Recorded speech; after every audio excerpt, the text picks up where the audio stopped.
Hello students, welcome to my YouTube channel. देखो students, कल हमने क्या किया था, हमने 11th क्लास का पहला लेक्चर स्टार्ट किया था। ठीक है, जहाँ पे हमने जीरो चैप्टर स्टार्ट किया था अपना, जिसका नाम क्या था, वेक्टर्स। अब वेक्टर्स में हमने क्या क्या पढ़ा था, हम हर बार क्या करेंगे, अपने वीडियो के स्टार्टिंग के 5 मिनट में जो हमने कल पढ़ा था वो रिवाइज करेंगे। ठीक है, तो वो चीज़ हमने क्या पढ़ी थी मैं सिर्फ बोलूंगा, आपने नोट डाउन करना है कि आपने वो चीज़ें की हैं या नहीं की हैं। सबसे पहले हमने पढ़ा था वेक्टर्स की डेफिनेशन, वेक्टर्स क्या होते हैं। फिर हमने पढ़ा था रिप्रेजेंटेशन ऑफ वेक्टर, किसी वेक्टर को हम कैसे रिप्रेजेंट कर सकते हैं, ये चीज़ें हमने लास्ट लेक्चर में पढ़ी थी। फिर हमने पढ़ा था टाइप्स ऑफ वेक्टर्स की, जो वेक्टर्स हैं कितने टाइप्स के होते हैं। लगभग हमने 12 टाइप्स के वेक्टर्स किए थे, और जितना हमने कल किया था उससे क्या होता है, कोई ना कोई कभी ना कभी किसी भी पार्ट से एक क्वेश्चन फ्रेम हो सकता है। क्या अपना कॉम्पिटिटिव का एक क्वेश्चन फ्रेम हो सकता है। ठीक है, तो अब हम जो आज का टॉपिक है हमारा, वो है हमारा वेक्टर लॉस ऑफ एडिशन। तो अब हम बेसिकली किसके बारे में पढ़ेंगे, आज हम पढ़ेंगे वेक्टर के लॉस के बारे में, कि जो वेक्टर है उसके कितने कानून होते हैं। तो वेक्टर जनरली किसको फॉलो करते हैं, कुछ लॉस को फॉलो करते हैं। आज हम पढ़ेंगे वेक्टर लॉस। अब जो वेक्टर लॉज हैं वो कितने होते हैं, सबसे पहले पता होना चाहिए। जो हमारे सिलेबस में, ऐसे तो बहुत सारे हैं, जो हमारे सिलेबस में वेक्टर के लॉज वो बेसिकली कितने हैं, 3। अब यहाँ पे देखो हेडिंग दी हुई है वेक्टर लॉस ऑफ एडिशन। अब जो वेक्टर लॉस है वो किसके हैं, एडिशन के हैं। अब यहाँ पे क्वेश्चन राइज होता है कि यहाँ पे जो वेक्टर लॉस है वो सब्ट्रैक्शन के हो सकते हैं क्या, तो नहीं। क्यों?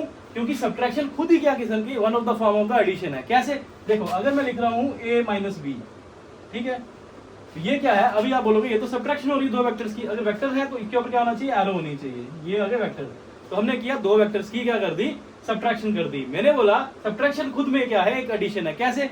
इस चीज को मैं ऐसे लिखता हूं, A vector plus minus of B vector.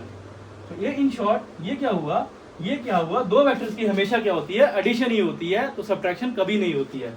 इस चीज को मैं ये कन्वर्ट कर सकता हूं ऐसे करके, इसलिए मैंने यहाँ पे वेक्टर लॉस ऑफ एडिशन लिखा है, तभी सब्ट्रैक्शन नहीं लिखा। क्योंकि जो एडिशन है वो खुद ही अपने आप में क्या है, एक सब्ट्रैक्शन भी है और खुद ही अपने आप में एक एडिशन भी है। अब हम पढ़ेंगे जो वेक्टर के लॉज हैं वो कितने होते हैं, 3। तो पहले हम देखेंगे कि वेक्टर के जो 3 लॉज होते हैं वो कौन से जो हमें स्टडी करने हैं। ठीक है, तो वेक्टर का जो हमारा सबसे पहला लॉ है, जो पहले 2 लॉ है वो इंपॉर्टेंट है। जो थर्ड लॉ है खाली उसकी स्टेटमेंट हमें कॉम्पिटिटिव पॉइंट ऑफ व्यू से उसकी स्टेटमेंट और उसकी जो डायग्राम है वो देखनी है। ठीक है, तो पहला लॉ हमारा आता है वेक्टर लॉ का, वो है ट्रायंगुलर लॉ। तो ट्रायंगल लॉ, तो 3 लॉ में से जो पहला लॉ आता है उसको बोलते हैं ट्रायंगल लॉ। ठीक है, दूसरा लॉ जो आता है उसको बोलते हैं पैरेललोग्राम लॉ। Parallelogram law. और जो थर्ड लॉ हमारा आता है, ये जो 2 लॉ हैं, सबसे पहले याद रखना है कि जो ये 2 लॉ हैं, ये 2 लॉ हमारे बहुत ज्यादा इंपॉर्टेंट हैं। They are basically the most important. ये बेसिकली मोस्ट इंपॉर्टेंट है। ये जो लॉ है हमारी फिजिक्स में ऑलमोस्ट लगते हैं। ठीक है, तो ये ट्रायंगल लॉ और पैरेललोग्राम लॉ, ये दोनों आपको आने चाहिए और डिटेल में आने चाहिए। इनकी डायग्राम भी ध्यान से देखनी है और इनके जो फॉर्मूले हैं वो भी ध्यान से देखने हैं। अब जो थर्ड लॉ जो हमारा आता है हमारे पास, उस थर्ड लॉ का नाम है पॉलीगन लॉ। क्या law? Polygon law. Polygon law. तो एक चीज आप देख रहे हो, ट्रायंगल लॉ कौन सा लॉ होगा जिसमें फिगर कैसी बनेगी, ट्रायंगल बनेगी। पैरेललोग्राम लॉ में फिगर कैसी बनेगी, पैरेललोग्राम बनेगी। और यहां से हमें आइडिया होता है पॉलीगन लॉ में क्या होगा, फिगर कैसी बनेगी, पॉलीगन बनेगी। पॉली मींस मैनी, तो मैनी साइडेड फिगर को पॉलीगन बोलते हैं। अब पॉलीगन में क्या होगा, पॉलीगन लॉ में क्या होगा, जो फिगर होगी वो कैसी होगी, पॉलीगन होगी। ये बेसिकली हमारे 3 लॉ है। और ये हम डिटेल में देखेंगे कि आप कौन सा लॉ देखेंगे, पहला लॉ देखेंगे हम ट्रायंगल लॉ, इसको डिटेल में देखेंगे। अब जो हमारा पहला लॉ आता है उसका नाम है ट्रायंगल लॉ। तो सबसे पहले इंपॉर्टेंट क्या है, क्या एग्जाम में आता है, सबसे पहले इंपॉर्टेंट होता है ट्रायंगल लॉ में उसकी स्टेटमेंट। क्या इंपॉर्टेंट होता है, उसकी स्टेटमेंट। तो स्टेटमेंट क्या है या इसकी जो डेफिनेशन है वो क्या है। ठीक है, मैं जस्ट डेफिनेशन बोलूंगा और आपको नोट डाउन करनी है। ठीक है, अदरवाइज आपको किसी भी बुक में इसकी जो है डेफिनेशन मिल जाएगी। अगर मैं डेफिनेशन लिखना स्टार्ट करूंगा तो बहुत टाइम लगेगा, हमारी वीडियो बहुत बड़ी बनेगी। ठीक है, इसलिए मैं इसको सिर्फ ब्रीफ करूंगा, बोलूंगा और आप अपना कॉपी पेन लेके इसे नोट डाउन करेंगे। ठीक है, अब है ट्रायंगल लॉ की स्टेटमेंट। अब ये क्या बोलता है, ये फिगर की फॉर्म में समझेंगे। ये ट्रायंगल लॉ क्या बोलता है, ये बोलता है इफ 2 नॉन जीरो वेक्टर्स, कैसे, अगर 2 नॉन जीरो वेक्टर, कैसे, नॉन जीरो, जीरो नहीं होने चाहिए, बोलता है इफ 2 नॉन जीरो वेक्टर्स, ये एक वेक्टर बना दिया मैंने, सपोज ये ए वेक्टर है, और दूसरा वेक्टर क्या बोलता है, if 2 non zero vectors taken in the same order. बोलता अगर हम क्या करें, 2 नॉन जीरो वेक्टर लें और वो दो नॉन जीरो वेक्टर क्या रिप्रेजेंट कर रहे हो, किसी ट्राइंगल की दो साइडों को रिप्रेजेंट कर रहे हो, और वो दोनों साइडें कैसी होनी चाहिए, सेम ऑर्डर में होनी चाहिए। कैसी होनी चाहिए, ये की पॉइंट है, वो होनी चाहिए सेम ऑर्डर में। कैसे, सेम ऑर्डर। तो सेम ऑर्डर क्या होता है, जब ऑर्डर अपोजिट हो या ऑर्डर सेम हो, इसका क्या मतलब होता है। देखो मैंने कल आपको बताया था, जब रिप्रेजेंटेशन ऑफ वेक्टर पढ़ा था, तो उसमें वेक्टर की क्या चीजें थी, एक होती थी यहाँ पे टिप टेल बताया था। ये बेसिकली क्या होता था उसका, इसको बोलते थे टिप, सॉरी इसको बोलते थे टेल, और ये जो एरो होती थी, ये जो डायरेक्शन आती है, इसको क्या बोलते थे, टिप। तो बोलता है अब ये दूसरा वेक्टर है, ये दूसरा वेक्टर कौन सा है, बी वेक्टर। अब जो ये बी वेक्टर है, ठीक है, इसको ध्यान देंगे, जो ये बी वेक्टर है, अब जो ये बी वेक्टर है, यहाँ पे ये क्या है, इसकी बी वेक्टर की क्या है, टेल है, और ये पॉइंट क्या है, इसकी टिप है। टिप को हम क्या बोलते हैं, हेड भी बोलते हैं, ठीक है, टिप को हम क्या बोलते हैं, हेड भी बोलते हैं। अब कोई भी दो वेक्टर सेम ऑर्डर में तब होंगे जब एक की टिप दूसरे की टेल मिलेगी, तो हम बोलेंगे वो सेम ऑर्डर में है। तो सेम ऑर्डर कब होगा, जब टिप टेल होगा, टिप टेल होगा, एक का टिप दूसरे की टेल मिलेगी, तो हम बोलेंगे सेम ऑर्डर है। अगर ऐसा हो, अगर दो नॉन जीरो वेक्टर्स हो और वो किसको रिप्रेजेंट कर रहे हो, to sides of a triangle taken in the same order, अगर ऐसा हो रहा हो, देन जो थर्ड साइड होगी ट्रायंगल की, ठीक है, जो जिसको क्लोजिंग साइड बोलेंगे, क्या बोलेंगे, देन द क्लोजिंग साइड या third side of the triangle which is taken in the opposite order. और ये कैसे ली जाएगी, अपोजिट ऑर्डर में। अगर मैं अपोजिट ऑर्डर बोल रहा हूँ तो इसका क्या मतलब है, सेम ऑर्डर का मतलब मैंने आपको बताया क्या होता है, टिप टेल होता है। इसी तरह अगर हमारा अपोजिट ऑर्डर हो, तो अपोजिट ऑर्डर का क्या मतलब होता है, ये देखो, ये क्या यहाँ पे टिप है, इसकी भी टिप है, तो टिप टिप को क्या बोलते हैं, टिप टिप को क्या बोलते हैं, अपोजिट ऑर्डर। बोलता है कि अगर ये स्टेटमेंट बोलती है कि if two non zero vectors are being represented as a side of a is being represented as a two sides of a triangle taken in the same order, then the closing side, ये कौन सी side है, closing side होता है, then the closing side या बोल सकते हैं the third side of the triangle which is taken in the opposite order gives us the direction of the resultant। ये क्या बोलता है, ये बोलता है कि अगर दो वेक्टर सेम साइड ट्रायंगल की जो सेम साइड रिप्रेजेंट कर रहे हैं, जो सेम साइड नहीं, जो वो साइड्स जो सेम ऑर्डर में ली गई है, देन जो क्लोजिंग साइड होती है वो किसके बराबर होती है, रिजल्टेंट के बराबर होती है। रिजल्टेंट का मतलब क्या होता है, रिजल्ट मींस अगर एक वेक्टर इधर जा रहा है, दूसरा इधर जा रहा है, तो इनका रिजल्टेंट कहाँ पे होगा, इनका रिजल्ट कहाँ पे होगा, वो यहाँ पे होगा। मान लेते हैं इस चीज को, अगर ये पॉइंट है, यहाँ पे एक फोर्स ऐसे लग रही है और इसको प्रोजेक्ट करता हूँ आगे, ये यहाँ पे ऐसे आया, तो ये इसको ऊपर खींच रहा है, ये इसको इधर खींच रहा है, तो इनका रिजल्ट कहाँ जाएगा, सेंटर में, तो इसको प्रोजेक्ट करो ऐसे, इसका सेंटर में रिजल्ट जाएगा। तो ये होता है, इसका रिजल्ट बताता है। और ट्रायंगल आगे बोलता है इसके रिजल्टेंट के बारे में, दो वेक्टर्स के रिजल्टेंट के बारे में बताता है, किसके बारे में बताता है, इसके बारे में, रिजल्टेंट के बारे में बताता है। और ये क्या बोलता है, ये स्टेटमेंट बोलता है, स्टेटमेंट बोल रहा हूँ, वापस नोट डाउन कर ले। ये बोलता है कि if two non zero vectors are being represented as a sides of a triangle taken in the same order, then the closing side of the triangle which is taken in the opposite order gives us the value of the resultant। ठीक है, तो mathematically अगर बोला जाए, यहाँ पे statement आप लिख लोगे, तो यहाँ पे अगर मैं मैथमेटिकली बोलूँ, तो मैथमेटिकली ट्रायंगल क्या बोलना चाहता है, ये बोलता है कि जो दो वेक्टर्स होते हैं, इनका जो सम होता है, जो सम होता है वो किसके बराबर होता है, रिजल्टेंट वेक्टर के। या वो बोलता है कि जो रिजल्टेंट वेक्टर होता है वो हमेशा किसके बराबर होता है, जो दो वेक्टर जो सेम ऑर्डर में लिए गए उनके सम के बराबर होता है। ये चीज बोलता है। इट मींस कि जो हमारा ट्रायंगल लॉ है, जो ये ट्रायंगल लॉ है, ये हमें किसके बारे में बताता है, ये हमें बताता है रिजल्टेंट के बारे में। किसके बारे में, रिजल्टेंट वेक्टर के बारे में। ठीक है, दैट इज आर वेक्टर के बारे में बताता है। अब ये जो रिजल्टेंट वेक्टर है, इसका ये किसके बराबर होगा, जो दो वेक्टर्स होंगे उनके सम के बराबर। देखो ये ध्यान से देखना, क्योंकि ट्रायंगल लॉ समझ आ गया तो पैरेललोग्राम लॉ और पॉलीगन लॉ इसी पे बेस्ड है, हमें डायरेक्ट उसके फार्मूले याद करने हैं और कुछ नहीं करना है, हम डेरिवेशन सिर्फ ट्रायंगल लॉ की करेंगे। ठीक है, अब जो रिजल्टेंट है, अब ये रिजल्टेंट क्या है, एक वेक्टर है। अगर वेक्टर है, दो चीजें होंगी, उसका मैग्नीट्यूड होगा, उसका डायरेक्शन होगा। तो इन दोनों का जो फार्मूला है हमें डिराइव करना है, और वो जो फार्मूला है वो नीड में डायरेक्ट आता है। ठीक है, अब जो रिजल्टेंट है, ये रिजल्टेंट एक वेक्टर है, तो वेक्टर है, दो चीजें होंगी, इसका मैग्नीट्यूड भी होगा और इसकी क्या होगी, डायरेक्शन भी होगी। अब जो इसका मैग्नीट्यूड होगा, आर वेक्टर का मैग्नीट्यूड, उसको दो कैसे रिप्रेजेंट करते हैं, या तो वो आर के बराबर होगा, या इसको मैं कैसे लिख सकता हूँ, आर वेक्टर लिखूं और यहाँ पे मॉड लगा दूं। और इसको क्या बोलते हैं, मैंने बताया था, इसको मॉडुलस भी बोलते हैं। क्या बोलते हैं, मॉडुलस। क्यों मॉडुलस बोलते हैं, क्योंकि यहाँ पे मॉड लगे तभी ये मैग्नीट्यूड बनता है, इसलिए मॉडुलस भी बोलते हैं। तो ये आ गया इसका मैग्नीट्यूड। और अब निकालना है इसकी डायरेक्शन। अब जो इसकी डायरेक्शन है वो क्या होती है, सबसे पहले आपको पता होना चाहिए, जो डायरेक्शन है उसका मतलब ही एंगल होता है।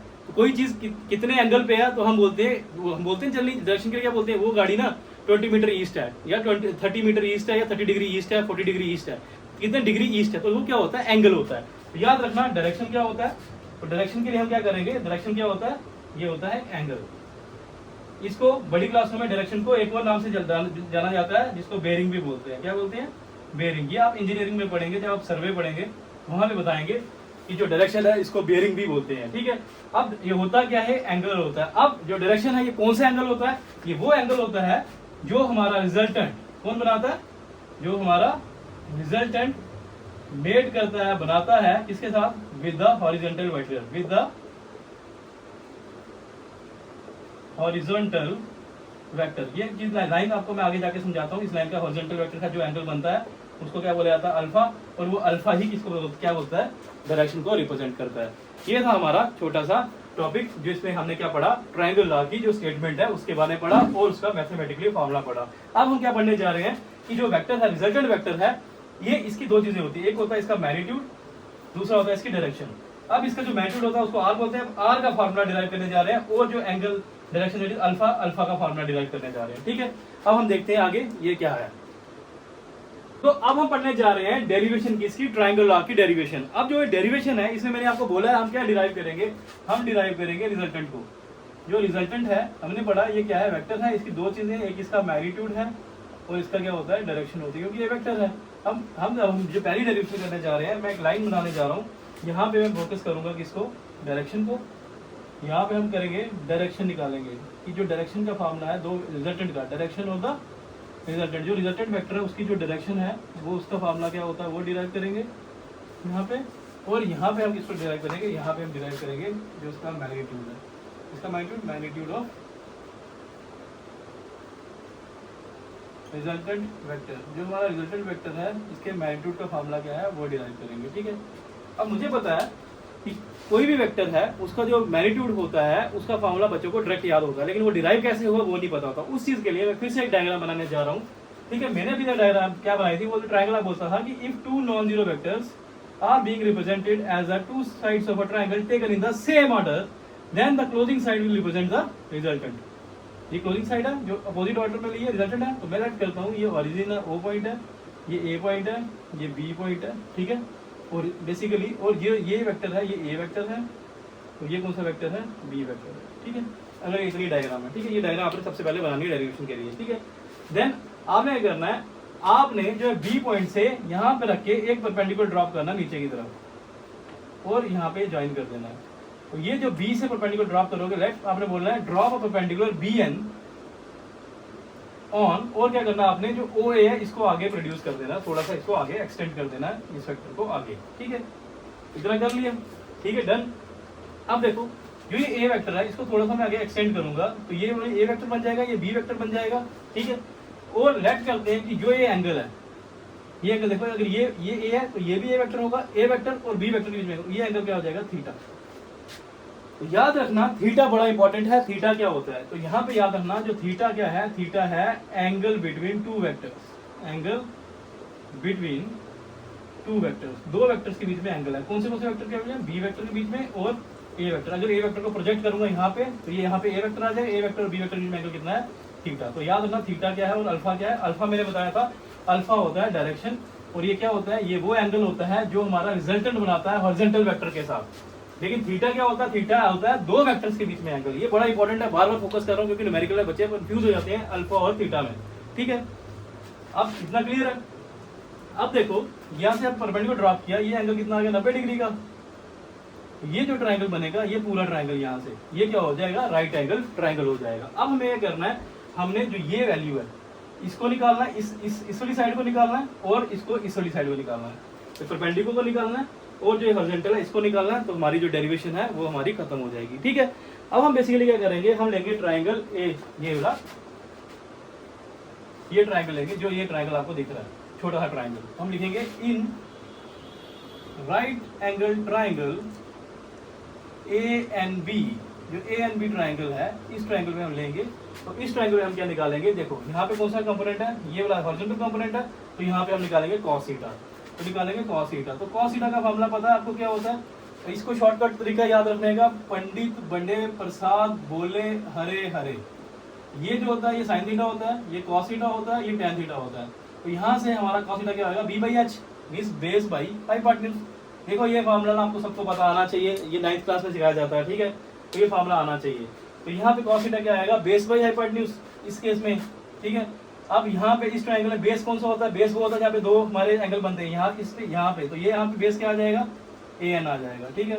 हाइपोटेन्यूज क्या होता है, पहले परपेंडिकुलर क्या होता है, एंगल के जो सामने होता है वो कहलाता है परपेंडिकुलर, और जो लॉन्गेस्ट साइड होती है या 90 के जो सामने होता है वो कहलाता है हाइपोटेन्यूज। यहाँ पे हाइपोटेन्यूज क्या है, ये ए बी, ठीक है।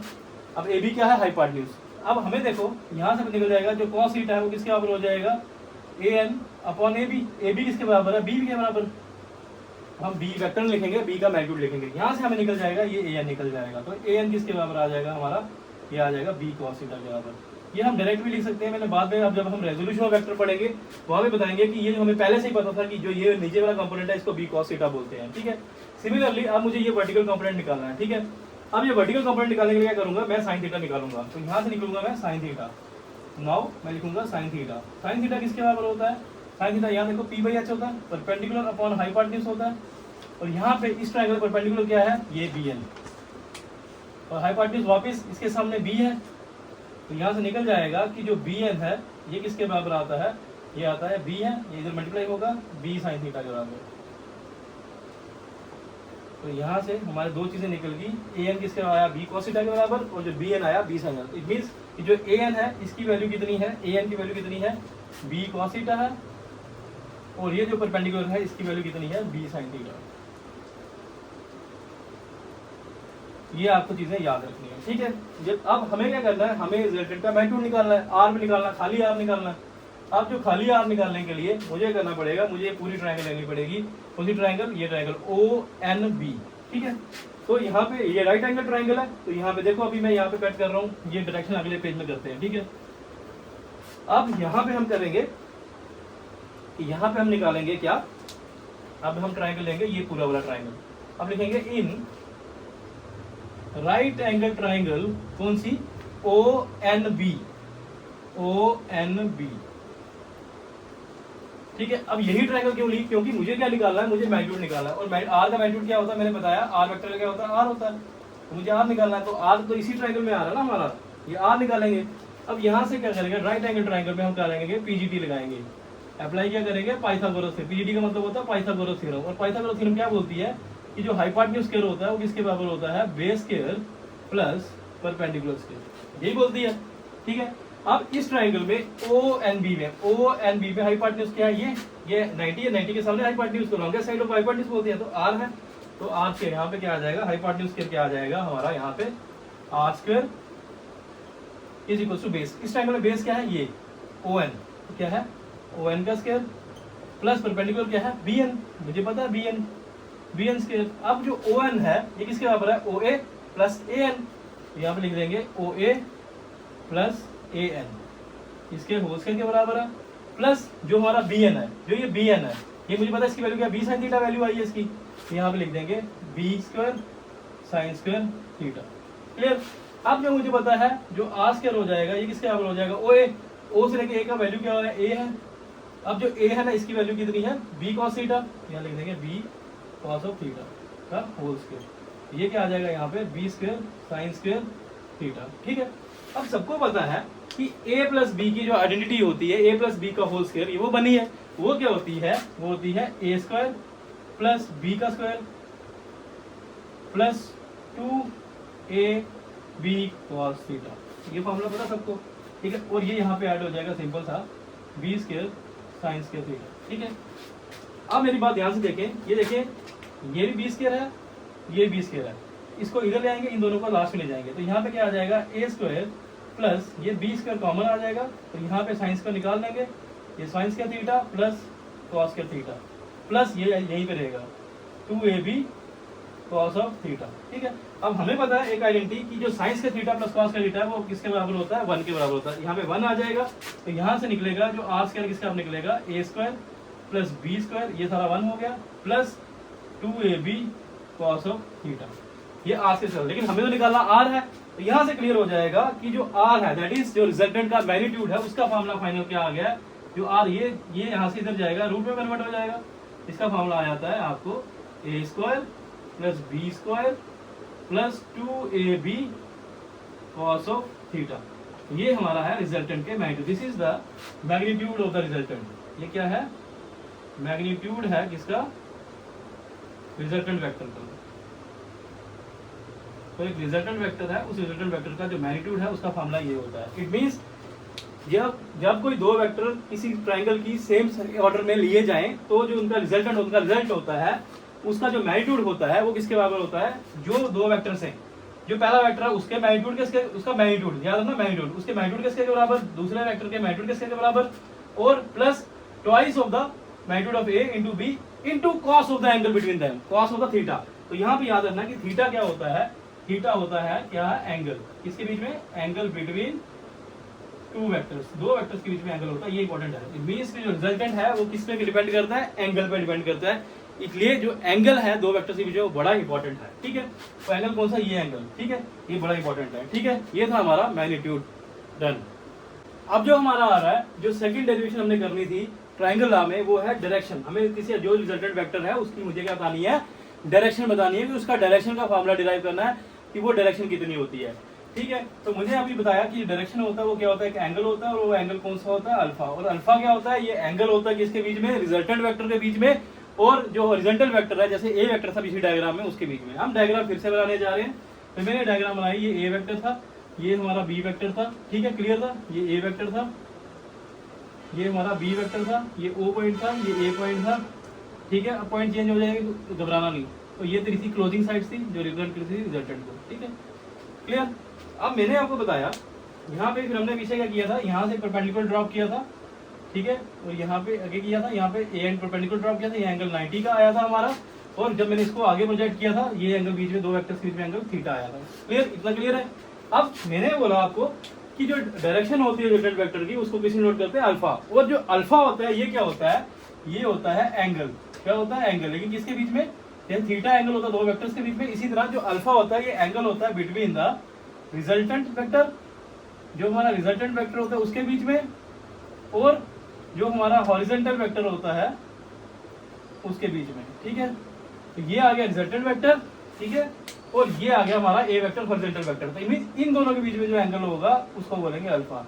तो याद रखना, जो एंगल लेते हैं यहाँ पे, जो एंगल लेते हैं वो एंटी क्लॉकवाइज लेते हैं। यहाँ पे भी angle anti clockwise, anti clockwise क्यों लेते हैं, क्योंकि by convention that is by rule जो हमारा एंटी क्लॉकवाइज एंगल होता है वो पॉजिटिव होता है, इसलिए इस डायग्राम में मैंने एंटी क्लॉकवाइज लिया है। ऐसी कोई बात नहीं हो। ठीक है, अब हमें क्या निकालना है, अल्फा निकालना है। तो अल्फा कैसे निकलेगा, देखो ये हम ट्रायंगल लेंगे, इस ट्रायंगल में हम निकालेंगे tan अल्फा।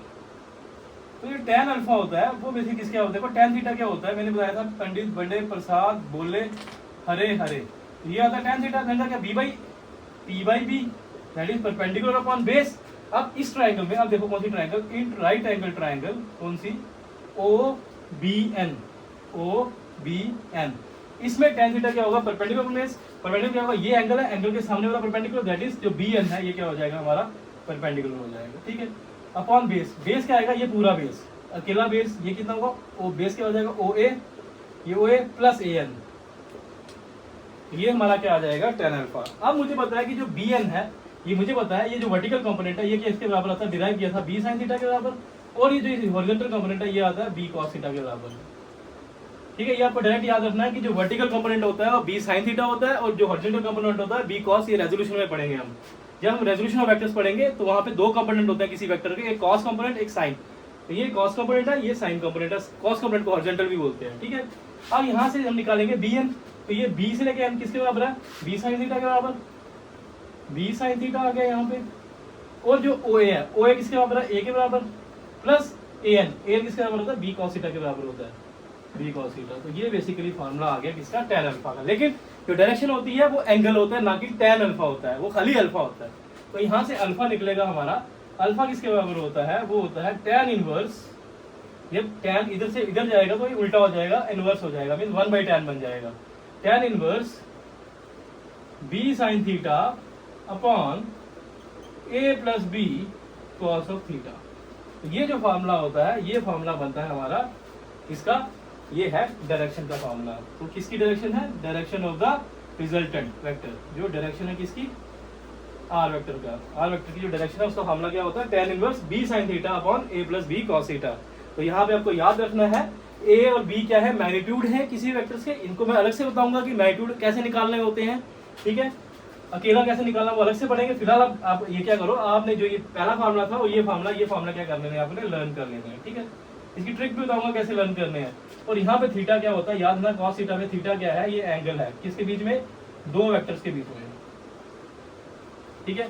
अब ये फार्मूला कैसे याद करना है? ये फार्मूला आपको सीधा यहाँ से यही याद करना है। अब याद करना tan थीटा क्या होता है? Perpendicular base. परपेंडिकुलर कौन होता है? Vertical component. परपेंडिकुलर कौन है यहाँ पे? वर्टिकल।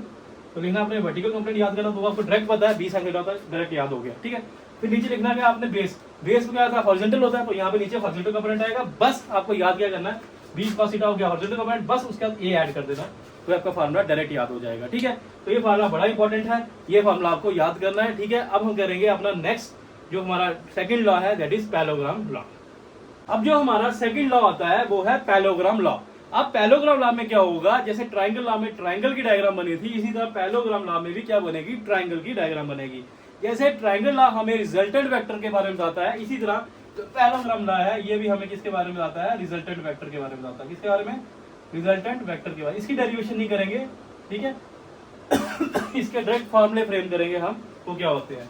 ये किसका होता है? Resultant vector. दैट इज ये भी क्या? आर वेक्टर के बारे में बताता है, ठीक है। रिजल्ट के दो वेक्टर्स के रिजल्ट के बारे में बताता है। अब ये इसकी स्टेटमेंट क्या है? सबसे इंपॉर्टेंट यहाँ पे होती है इसकी स्टेटमेंट। तो ये स्टेटमेंट मैं बोलूंगा तो आपने लिखनी है, क्योंकि बोर्ड एग्जाम्स में इसकी स्टेटमेंट पूछी जाती है और इसकी डेरिवेशन भी कभी कभी पूछी जाती है, ठीक है।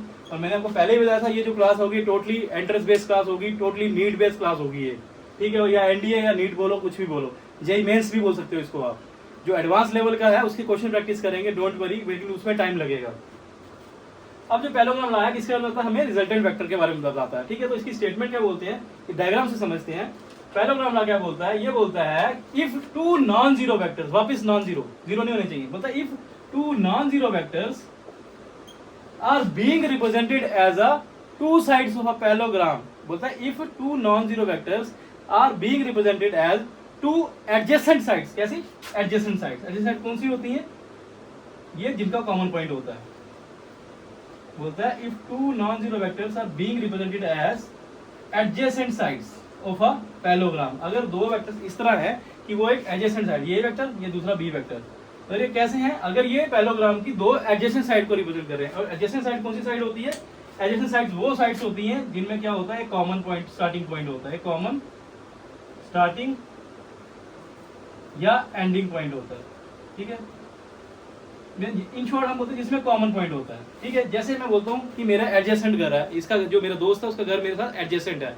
एडजेसेंट मतलब जिसमें हमारी एक दीवार कॉमन हो, तो वो जो हमारा घर होता है, जो जिस घर के साथ आपकी एक दीवार कॉमन होती है उसको एडजेसेंट बोलते हैं। इसी तरह इन दो वेक्टर्स में एडजेसेंट वेक्टर्स कौन से होंगे?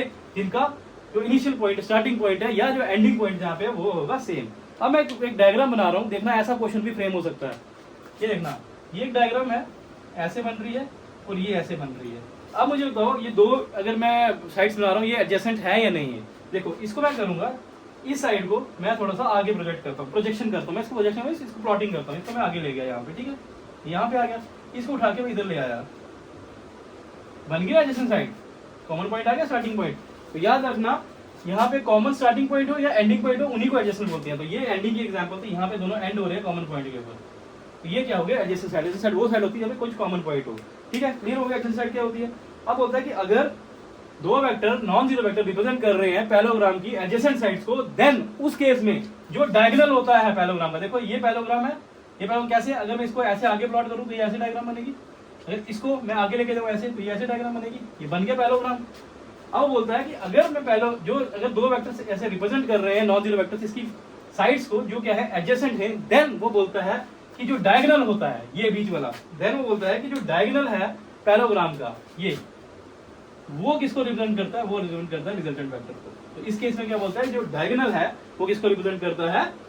रिजल्टेंट वेक्टर को। और ये भी यही बोलता है मैथमेटिकली, ये भी यही बोलता है जो हमारा ट्रायंगल लॉ बोलता है, ये क्या बोलता है कि जो रिजल्टेंट वेक्टर होता है आर वेक्टर, वो बेसिकली किसके बराबर होता है? सम ऑफ द टू वेक्टर, जो दो वेक्टर्स के सम के बराबर होता है, ठीक है। ये बोलता है कौन? Parallelogram law. ये भी रिजल्टेंट वेक्टर लॉ। अब ये रिजल्टेंट वेक्टर है, तो इसकी भी दो चीजें होंगी, इसका भी क्या होगा, मैग्नीट्यूड होगा, और इसका भी क्या होगा, डायरेक्शन होगी। इसके मैग्नीट्यूड को भी आर से नोट करेंगे जैसे हमने ट्रायंगल में किया था, और इसकी डायरेक्शन को भी अल्फा से नोट करेंगे, जो क्या होगा, एंगल होगा। कौन सा एंगल होगा, इस डायग्राम में बात करें, थीटा क्या होगा, जो इन दो वेक्टर्स के बीच में एंगल होगा वो क्या होगा, थीटा, इसके और इसके बीच में होगा। अब अल्फा क्या होगा, वो देगा डायरेक्शन, और ये जो रिजल्टेंट है वो ये हॉरिजॉन्टल वेक्टर, इनके बीच में जो एंटीक्लॉकवाइज एंगल होगा अल्फा, ये क्या होगा, डायरेक्शन। ठीक है, अब इनके दोनों का फार्मूला डिराइव करना है, वो हम डिराइव नहीं करेंगे, तो डायरेक्ट लिखो आप। तो मैग्नीट्यूड का फार्मूला इस केस में भी क्या होगा, इस केस में भी आर वेक्टर, जो आर है मैग्नीट्यूड है, या आर लिखो या इसको लिखो आर वेक्टर का मॉडुलस, ये दोनों मैग्नीट्यूड को रिप्रेजेंट करते हैं। ये किसके बराबर होगा, जो दो वेक्टर हैं उनके मैग्नीट्यूड के स्क्वायर के बराबर, plus twice of the A B cos theta के बराबर, twice of the A B into angle between them और उनका स्क्वायर रूट। ये आपको याद रखना, जैसा वो फार्मूला था इसके फार्मूला में भी ये ऐसे ही डिराइव होता है। सिमिलरली जो डायरेक्शन का फार्मूला है यहाँ पे भी सेम आता है जो वहां पे आता है। डायरेक्शन क्या बनती है कि जो tan अल्फा है वो क्या होता है, परपेंडिकुलर अपॉन बेस, तो परपेंडिकुलर कंपोनेंट क्या होता है, b sin theta, horizontal component क्या होता है, b cos थीटा। मैंने बताया डायरेक्ट याद करो, प्लस a ऐड कर दो यहाँ पे, तो ये जो फार्मूला हो जाएगा ये हो जाएगा आपका डायरेक्शन का। तो tan को यहाँ ले जाना, tan इनवर्स हो जाएगा, फिर यहाँ से अल्फा निकल जाएगा, और अल्फा क्या होता है, डायरेक्शन होती है। ठीक है, अब हम डिराइव करेंगे कि जो रिजल्टेंट है दो वेक्टर्स के बीच में वो मैक्सिमम कब होता है, मिनिमम कब होता है, कब कितना एंगल हो। देखो यहाँ से हमें पता चल रहा है कि जो रिजल्टेंट है वो एंगल पे डिपेंड करता है, तो हम अब एंगल को चेंज करेंगे तो उससे रिजल्टेंट की वैल्यू भी चेंज होगी। ठीक है, अब हम क्या पढ़ेंगे, अब हम पढ़ेंगे कुछ शॉर्ट ट्रिक्स पढ़ेंगे, जिसकी जो हमारा रिजल्टेंट वेक्टर है उसका जो मैग्नीट्यूड होता है उसके जो डायरेक्ट फार्मूला आता है हमारा क्या होता है, वो फार्मूला होता है कि जो रिजल्टेंट का मैग्नीट्यूड होता है आर, वो किसके बराबर होता है, वो होता है A square plus B square plus 2ab cos of theta, उसका अंडर रूट, यही फार्मूला होता है। अब जो ये रिजल्टेंट फार्मूला, रिजल्टेंट का फार्मूला, इसमें कुछ हम स्पेशल केस पढ़ेंगे। ठीक है, हम पढ़ रहे हैं कुछ स्पेशल केस। इसमें हम देखेंगे कि अगर देखो यहाँ से पता चल रहा है कि जो रिजल्टेंट है वो किस पे डिपेंड करता है, एंगल थीटा के ऊपर होता है। अब होता है कि अगर मैं करूंगा दो वेक्टर्स के बीच में एंगल को मैं चेंज करूंगा तो रिजल्टेंट का डायरेक्ट फार्मूला क्या होता है, वो आपको शॉर्ट ट्रिक से डायरेक्ट याद करना है। मैं डिराइव कर रहा हूँ, आपको याद करना है। ठीक है, पहला केस बना रहा हूँ, अगर क्या हो, पहले केस में अगर हो, अगर बोलता है कि अगर थीटा हमारा 0 डिग्री हो, मींस दो वेक्टर्स के बीच में एंगल 0 डिग्री हो, इसकी डायग्राम कैसे बनेगी, ये ए वेक्टर है, दूसरा जीरो वेक्टर कैसे होगा, या तो ऐसे होगा अभी भी इनके 0 है, या ये सेम लाइन पे एक्ट करेंगे। अगर ये ए वेक्टर है, ये बी वेक्टर है, तभी एंगल 0 है। इस केस में जब पैरेलल होंगे तभी एंगल क्या होगा, 0 होगा। या तो ये डायग्राम बनेगी या तो ये डायग्राम बनेगी। इस केस में अगर दो वेक्टर्स ऐसे हों तो उस केस में उनका जो रिजल्टेंट है वो क्या होता है, वो आपको बताना है। तो कुछ नहीं करना, ये फॉर्मूला उठाना है, यहाँ पे थीटा की वैल्यू पुट करनी है। ठीक है, तो हमें पता है कि जो आर होता है वो किसके बराबर होता है, under root of A square plus B square plus 2ab cos of 0, theta की जगह 0 पुट करना है। cos 0 आपको पता होना चाहिए, cos 0 किसके बराबर होता है, 1 के बराबर होता है। ये किसके बराबर हो जाएगा, under root of A square plus B square plus 2ab। तो ये देखो बेसिकली ये किसका फार्मूला बना, A square plus B square plus 2ab। ये क्या होता है, आइडेंटिटी होती है कौन सी, a प्लस बी का होल स्क्वायर। ये क्या आ जाएगा, a प्लस बी का होल स्क्वायर का रूट, ये स्क्वायर और ये कैंसिल हो जाएगा, तो ये r हो जाएगा, किसके बराबर हो जाएगा, a प्लस बी। तो याद रखना, जब दो वेक्टर्स के बीच में एंगल 0 डिग्री होता है तो तब रिजल्टेंट क्या होता है, जो दो वेक्टर्स हैं उनके मैग्नीट्यूड के सम के बराबर होता है। और जो ये वैल्यू होती है रिजल्टेंट की, ये क्या होती है, मैक्सिमम होती है। तो याद रखना ये आर मैक्स का फार्मूला है।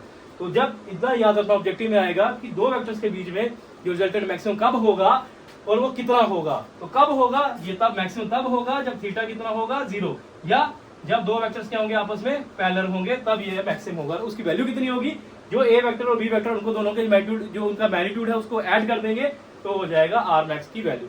ये था पहला केस जब थीटा हमारा 0 है। लेकिन अब हम दूसरा केस करते हैं कि अगर दोनों के बीच में इफ अगर जो थीटा है वो 0 की जगह क्या हो जाएगा, 180 हो जाए। 180 का मतलब क्या होता है, जब एंगल 180 है, इसकी डायग्राम कैसे बनती है, ये ए वेक्टर है, ये बी वेक्टर है, ये ए वेक्टर है, ये बी वेक्टर है, इनके बीच में एंगल कितना होगा, थीटा ऐसे ही बनेगा 180। तो इट मींस जब थीटा हमारा 180 होता है, इसका मतलब क्या होता है कि दो वेक्टर्स क्या है आपस में अपोजिट है।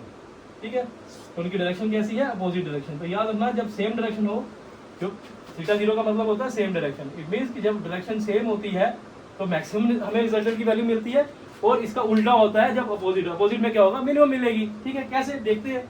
इस केस में इसी फार्मूले में थीटा की वैल्यू 180 करेंगे, यहाँ पे क्या आ जाएगा, ए स्क्वायर प्लस बी स्क्वायर का अंडर रूट कर ले, ये आर वेक्टर आ गया, प्लस 2ab cos ऑफ 180। तो cos 180 कितना होता है ये आपको पता होना चाहिए, कैसे निकलता है ये मैंने आपको सिखाया अपने बेसिक क्लास में, ठीक है। तो cos 180 होता है -1 के बराबर। तो यहाँ पे आ जाएगा आपका √a² plus b² plus 2ab -1। जब माइनस यहाँ पे जाएगा तो ये क्या हो जाएगा, a² plus b² minus 2ab बन जाएगा। तो ये आइडेंटिटी है, ये किसकी आइडेंटिटी है, a माइनस बी का होल स्क्वायर की, ठीक है। तो यहाँ से जो रिजल्टेंट का ये कैंसिल हो जाएगा, यहाँ से जो रिजल्टेंट आएगा वो किसके बराबर हो जाएगा, a माइनस बी के बराबर। तो ये जो रिजल्टेंट होता है ये क्या है, माइनस हो रहा है, मींस a के मैग्नीट्यूड से b को माइनस करेंगे तो ये जो रिजल्टेंट की वैल्यू होगी ये क्या वैल्यू होती है, मिनिमम वैल्यू। तो याद रखना क्वेश्चन ये फ्रेम होता है कि दो वेक्टर्स के बीच में रिजल्टेंट मिनिमम कब होगा। तो कब होगा, पहला केस जब थीटा क्या होगा 180 होगा, या ये पूछेगा या बोलेगा कब होगा जब वो क्या होगा अपोजिट डायरेक्शन में होंगे दोनों वेक्टर्स, या वो होता है अपोजिट डायरेक्शन क्या बोलते हैं, एंटी पैरेलल। मींस जब वो एंटी पैरेलल होंगे तब रिजल्टेंट मिनिमम होगा, लेकिन जब पैरेलल होंगे तो रिजल्टेंट मैक्सिमम होगा। तो ये हमारा छोटा सा टॉपिक था। वेट अभी है कुछ, ठीक है। तो अभी ये हमारा छोटा सा था जब थीटा की दो। तीसरा केस क्या है, तीसरा केस है कि अगर थोड़ी स्पेस कम है मैनेज करना, अगर जो थीटा दो वेक्टर्स के बीच में क्या हो 90 डिग्री हो।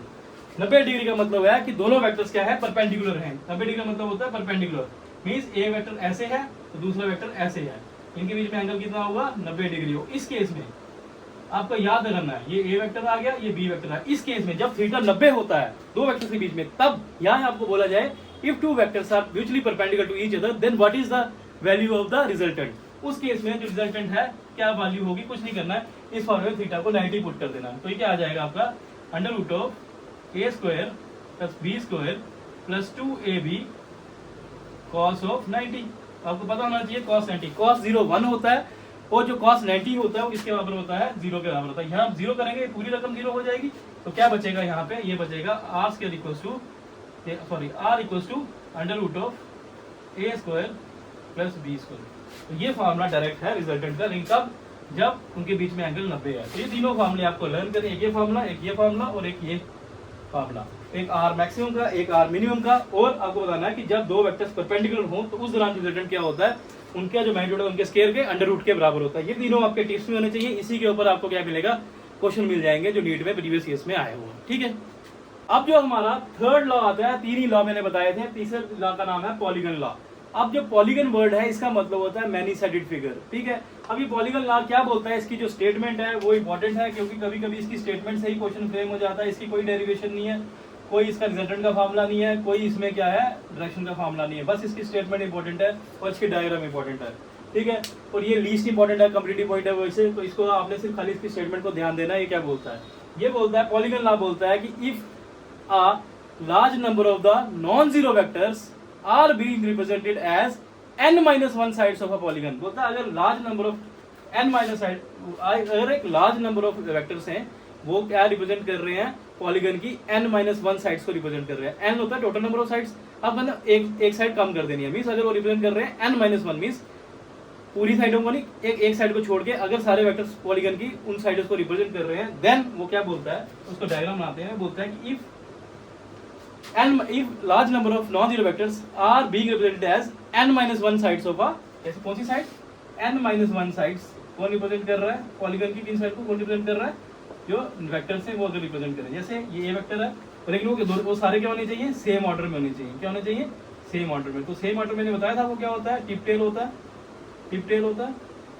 बोलता है अगर ये मेरे पास ए वेक्टर है, ये मेरा दूसरा वेक्टर है, ये मेरा तीसरा वेक्टर है, ये मेरा चौथा वेक्टर है, ये मेरा पांचवा वेक्टर है, ठीक है। मेरे पास ये A B C D E, ठीक है, कोई डायग्राम कैडी बन रही है, ये ए वेक्टर आ गया, ये बी वेक्टर आ गया, ये सी वेक्टर आ गया, ये डी वेक्टर आ गया, ये ई वेक्टर आ गया। ये सभी क्या रिप्रेजेंट कर रहे हैं, ये पॉलीगन की क्या रिप्रेजेंट कर रहे हैं, पॉलीगन की n-1 साइड्स को, टोटल साइड्स को नहीं, एक साइड छोड़ दी मैंने, n-1 साइड्स को अगर रिप्रेजेंट कर रहे हैं, लेकिन कैसे होने चाहिए, सेम ऑर्डर में। तो ये सेम ऑर्डर में टिप टेल हो रहा है, ये क्या है आपका, ये इसका टिप है, ये इसकी टेल है, टिप टेल हो रहा है, ये सारे सेम ऑर्डर में।